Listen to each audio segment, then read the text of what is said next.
Hello students, আমি Nitish sir জ্ঞানজ্যোতি coaching সেন্টারের পক্ষ থেকে তোমাদের প্রত্যেককে জানাই স্বাগত। তো স্টুডেন্টস, আজকে আমি তোমাদের সঙ্গে যে বিষয়টি নিয়ে আলোচনা করব সেটা হচ্ছে সেকেন্ড সেমিস্টার মেজর সোশ্যোলজি। কেমন? তো সেকেন্ড সেমিস্টার মেজর সোশ্যোলজি তোমরা দেখতে পাচ্ছ আজকে মেবি ক্লাস নাম্বার 6 অর 7, ঠিক আছে? হয়তো বা 6 অথবা 7 নাম্বার ক্লাস আমাদের চলছে, কিন্তু সোশ্যোলজি সিলেবাস একদম ছোট্ট বলে আমি ক্লাসগুলো সপ্তাহে 2 বা 3টে করে ক্লাস দেওয়ার তোমাদের চেষ্টা করছি ইউটিউবের মাধ্যমে। আর বাকি দিনগুলো তোমাদের চেষ্টা করছি আমি হিস্ট্রি ক্লাস দেওয়ার, কারণ আমি দুদিন করে তোমাদের ক্লাসগুলোকে নিচ্ছি। মানে সোশ্যোলজির এখন আপাতত তোমরা প্রত্যেক সপ্তাহে 2টো করে ভিডিও কিন্তু সোশ্যোলজির উপরে তোমরা পাবে। ক্লিয়ার? 2টো করে ভিডিও পাবে এবং একটা টপিক আমি একটা সপ্তাহের মধ্যে তোমাদের পুরো কভার আপ করে দেওয়ার চেষ্টা করব। তো স্টুডেন্টস, আজকে আমার আলোচনার বিষয় সেটা হলো ডিফাইন ম্যারেজ বা বিবাহ কি। খুব ইন্টারেস্টিং একটা টপিক। বিবাহ প্রত্যেকে করো, প্রত্যেকের ইচ্ছা জাগে বিবাহ করার। যারা বিশেষ করে মেয়ে বলো ছেলে বলো, প্রত্যেকেরই বিবাহ করার ইচ্ছা জাগে। কিন্তু বলে না যে শাদি দিল্লি কা লাড্ডু, তাই না? जो खाया वो भी पछताया, जो नहीं खाया वो भी पछताया। तो कोई कोई खाना चाहता है, कोई कोई नहीं खाना चाहता है।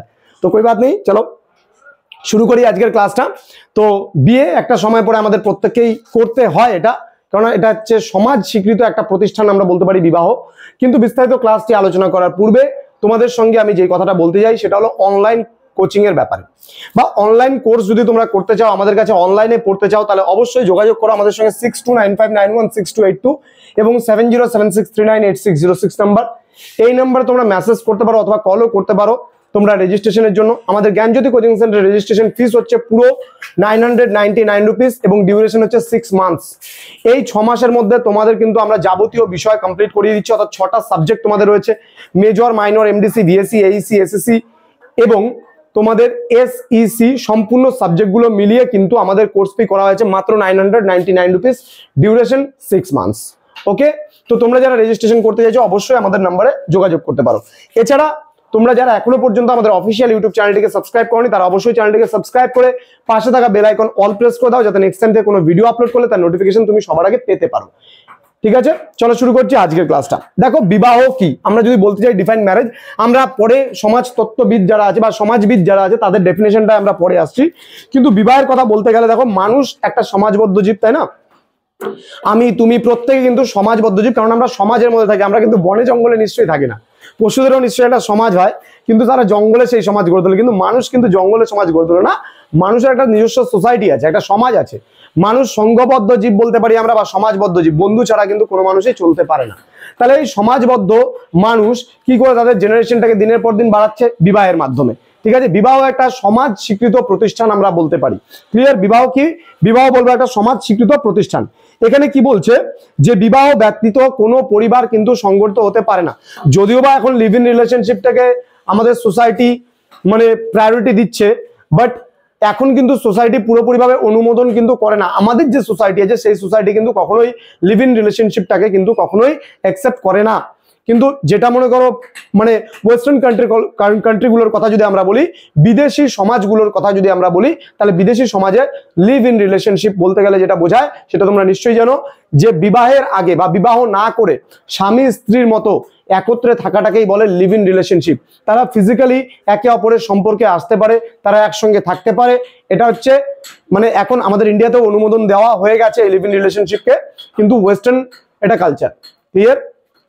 তো যাই হোক, তো এটার মাধ্যমে কি করে ওয়েস্টার্নরা মনে করে যে আমরা যদি বিবাহের আগে আমরা যদি একসাথে থাকতে পারি, তাহলে বিবাহের পর সারা জীবনটা একসাথে থাকতে পারবো, যার জন্য তারা লিভ ইন রিলেশনশিপে থাকতে পারে। কিন্তু লিভ ইন রিলেশনশিপের কোনো কিন্তু মানে ওরকম কোনো ব্যাপার নেই। হ্যাঁ, তুমি মনে করো কোর্ট রেজিস্ট্রির মধ্যে দিয়ে সেটা লিভ ইন রিলেশনশিপে থাকা যায়, কিন্তু কোর্ট রেজিস্ট্রি না করে তুমি যদি মনে করো জাস্ট নর্মালি তুমি যখন থাকছো, তখন কিন্তু সেই ম্যারেজে আমাদের ভারতীয় সোসাইটিতে কিন্তু খুব কমই টেকে, তাই না?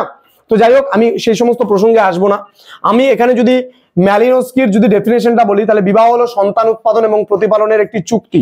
সাপোজ মনে করো তুমি আজকে বিয়ে করলে, তাহলে বিয়ে করা মানে করলে তখনই কিন্তু সোসাইটি তোমাকে যে একটা নর্মালি যদি যখন মনে করো নেক্সট জেনারেশন বা সন্তান উৎপাদন হবে, তখন কিন্তু সোসাইটি তোমাকে প্রায়োরিটি দেবে। কিন্তু বিয়ে না করে যদি তুমি প্রেগনেন্ট হও, সাপোজ মনে করো একটা মেয়ে যদি প্রেগনেন্ট হয় বিয়ে না করে, তখন কিন্তু আমাদের সোসাইটি তার সাধও করে না, কিছুই করে না, এবং তাকে কিন্তু সমাজ থেকে বহিষ্কৃত করে দেওয়া হয়, বহিষ্কৃত করে দেওয়ার মতন হয়।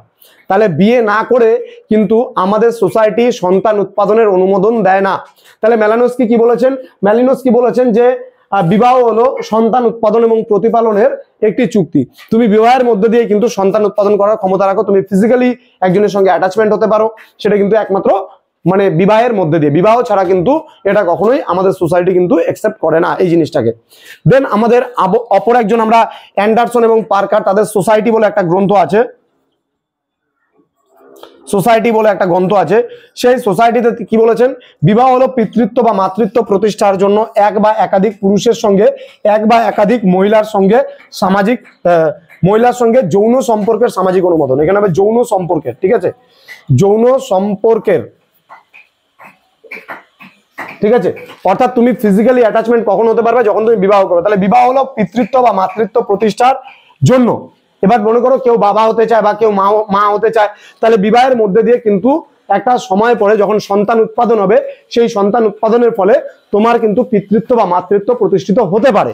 তো কি বলছে, একাধিক পুরুষের সঙ্গে এক বা একাধিক মহিলার মানে সঙ্গে আমরা যদি বলি যৌন সম্পর্ক, অর্থাৎ ফিজিক্যালি অ্যাটাচমেন্টটা ব্যাপারটা আমরা কখনোই খারাপ ওয়েতে নেব না। এটা একটা যদি আমরা গুড থিঙ্কিং বা পজিটিভ থিঙ্কিং করি, তাহলে দেখবো একজন নারীর সঙ্গে একজন পুরুষের সম্পর্ক তো এটা সোসাইটি অনুমোদন করেছে। কিন্তু আমরা কখনো কখনো দেখতে পাই যে কোনো কোনো সোসাইটিতে হয়তো এমনও আছে যে একজন মানে পুরুষের অনেকগুলো বউ একসাথে থাকছে, আবার দেখা যাচ্ছে একটা নারী অনেকগুলো পুরুষের সাথেও একসাথে থাকছে। এটা থাকতে পারে। যখন আমরা বিবাহের ক্লাসিফিকেশন পড়াবো তখন কত রকমের বিবাহ, একগামিতা, বহুগামিতা, এই সমস্ত জিনিসগুলো আমরা পড়বো। একগামিতা বলতে গেলে কি বোঝাচ্ছে, একগামিতা বলতে বোঝাচ্ছে একজন পুরুষের একজনই স্ত্রী এবং একজন স্ত্রীর একজনই স্বামী থাকবে, তাহলে এটাকে বলে একগামিতা। এবং এদের দুজনের মধ্যে যদি বৈবাহিক সম্পর্ক স্থাপন হয় তাহলে একগামিতা আমরা বলি। এবং বহুগামিতা কাকে বলে, যদি একজন পুরুষের যদি অনেকগুলো স্ত্রী থাকে বা একজন মহিলার যদি অনেকগুলো মানে স্বামী থাকে, তাহলে তাকে আমরা বলি বহুগামিতা। তো এই সমস্ত ভাবে যে ক্লাসিফিকেশন গুলো আছে বিবাহের, প্রত্যেকটা ক্লাসিফিকেশন আমি পরবর্তী ক্লাসে পড়াবো।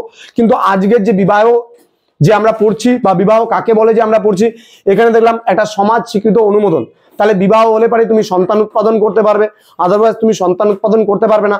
আর করতে পারলেও সোসাইটি তোমাকে অনুমোদন দিচ্ছে না, তাই না? তাহলে বিবাহ না করে আমরা সন্তান উৎপাদন করতে পারি না, বিবাহ না করে আমরা পিতৃত্ব মাতৃত্ব পরিচয় কাউকে দিতে পারি না। তাহলে বিবাহ হলো একটা সামাজিক এমন একটা প্রতিষ্ঠান, যেই প্রতিষ্ঠানে আমরা অবস্থান করে, ঠিক আছে, আমরা পিতৃত্ব মাতৃত্ব আমরা লাভ করতে পারি। আমরা বিবাহের ফলে আমরা কারোর সঙ্গে যৌন সম্পর্ক স্থাপনের যে অনুমোদন, সেই অনুমোদন আমরা লাভ করতে পারি, ঠিক আছে। এছাড়া আমরা পিতৃত্ব মাতৃত্বের পরিচয়, সেই পরিচয় নিয়েও কিন্তু আমরা বহন করতে পারি। তাহলে আশা করি আজকে বুঝতে পেরেছো যে বিবাহটা কি। বিবাহ হলো সন্তান উৎপাদনের ও প্রতিপালনের একটি চুক্তি বলতে পারো, কারণ তোমার একটা ফ্যামিলির সঙ্গে আরেকটা ফ্যামিলির চুক্তি হচ্ছে বিবাহের মধ্যে দিয়ে। তারপরে তুমি সন্তান উৎপাদন করার জন্য তৈরি হতে পারছো। তুমি একই বাড়িতে একই সঙ্গে একটা স্ত্রীর সাথে থাকার বা একটা মেয়ের সাথে থাকার সুযোগ পাচ্ছ এই বিবাহের মধ্যে দিয়ে। তাহলে বিবাহ না করে কিন্তু তোমাকে তোমার ফ্যামিলি বা অন্য কোনো মেয়ের ফ্যামিলি কিন্তু একসাথে থাকার কিন্তু অনুমোদন দেবে না। এবং তোমরা যদি মনে করো, যেমন আমাদের ভারতে যেটা লিভ ইন রিলেশনশিপ হয়, সেটার ক্ষেত্রে কি হচ্ছে, সেটা কি হচ্ছে, ছেলে মেয়ে দুজনেই যদি মনে করো কি হচ্ছে, যে মনে করো কর্মসংস্থানে দুজনেই যুক্ত আছে, তখন তারা কি হচ্ছে, কর্মসংস্থানে যুক্ত থাকার ফলে তারা একটা জায়গায় হয়তো রুম ভাড়া নিয়ে থাকছে, তারা হয়তো দুজনেই কাজকর্ম করছে এবং লিভ ইন রিলেশনশিপে হয়তো রয়েছে। কিন্তু একটা পরিবারের মধ্যে কখনোই কিন্তু আমাদের ভারতীয় সমাজে, হ্যাঁ, আমাদের ভারতীয় সমাজে কিন্তু এই জিনিসটা কিন্তু মানে আমাদের সোসাইটি যদি বলো, সোসাইটি কিন্তু এটাকে কখনোই অনুমোদন দেয় না। তো আশা করি আজকে বিবাহ কি জিনিসটা বুঝতে পেরেছো। বিবাহ আসলে পারে কি, তাহলে এটা আসবে 3 মার্কসের জন্য।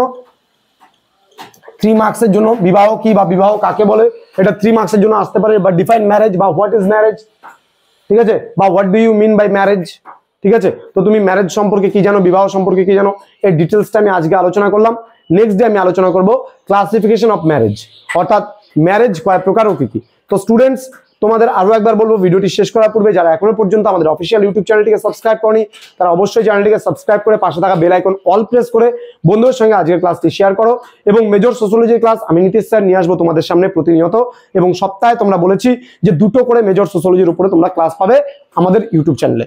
তো স্টুডেন্টস, দেরি না করে আজই কিন্তু তোমরা সাবস্ক্রাইব করে পাশে থাকা বেল আইকনটা অল প্রেস করে রাখো নেক্সট টাইমে নোটিফিকেশন পাওয়ার জন্য। আর অনলাইন কোর্স করতে চাইলে অবশ্যই যোগাযোগ করো আমাদের সেন্টারে। দেখা হচ্ছে তোমাদের সঙ্গে পরবর্তী ক্লাসে। তোমরা প্রত্যেকে ভালো থেকো, সুস্থ থেকো।